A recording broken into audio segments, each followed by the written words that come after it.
పదవి వ్యామోహం లేకుండా ప్రజల గురించి ఆలోచించిన వాడు ఎప్పుడైనా కూడా ప్రజలలో ఉంటాడు, అధికారంలో ఉంటాడు. అది హరీష్ రావు గారు.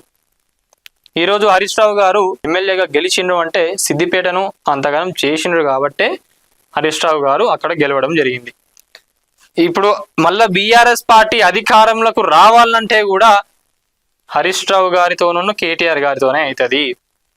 మిగతా నాయకులు ఉన్నారు, వాళ్ళకన్నా మెయిన్ ఎవరైతే ఉన్నారో వీళ్ళిద్దరిని ఇక నేను డిస్టర్బ్ చేస్తాను, వీళ్ళిద్దరిని పార్టీలకు వెళ్ళి తీపిచ్చేస్తాను, వాళ్ళపైన నేను పోటీ వస్తాను, పార్టీని నాశనం చేస్తానంటే మాత్రం బీఆర్ఎస్ లో కూడా చాలా మంది కార్యకర్తలు ఉన్నారు, లక్షల మంది కార్యకర్తలు ఉన్నారు.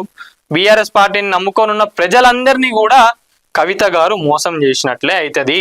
మీకు నిజంగా ప్రజలపైన వాళ్ళను మేలు చేయాలి, ప్రజలందరినీ కూడా మంచిగా చూడాలి అని అనుకుంటే ఇట్లాంటి పాలిటిక్స్ మానేసి ప్రజలకు ఏం చేస్తే బాగుంటది, ఇక్కడ కాకుండా ఇంకేం చేస్తే బాగుంటది ఏందనే దానిపైన ఆలోచించండి కవితక్క గారు. పార్టీని నాశనం చేస్తా అనుకుంటే మాత్రం మీకు ఇప్పుడు కాకుండా తర్వాత అయినా కూడా మీరు చాలా బాధపడాల్సి వస్తుంది. లేదు ఇదంతా ఒక పొలిటికల్ స్ట్రాటజీ, నేను కావాలని చేసిన అని మాత్రం మీరు అన్నారు అనుకోండి, లాస్ట్ లా అప్పుడు మీ వెనకాల వచ్చిన కార్యకర్తలు, మిమ్మల్ని నమ్మొచ్చిన ప్రజలు వాళ్ళందరూ కూడా మళ్ళీ మీకే రివర్స్ అవుతారు. తెలంగాణ రాష్ట్రంలో ఇప్పుడిప్పుడే ప్రజాప్రభుత్వం పైన కొంత వ్యతిరేకత వస్తుంది.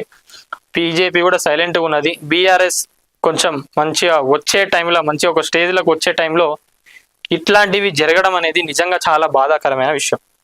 దీనిపైన మీరందరూ ఏమనుకుంటున్నారు ఏందనేది ఒక్కసారి వీడియోలో కామెంట్లో తెలపండి.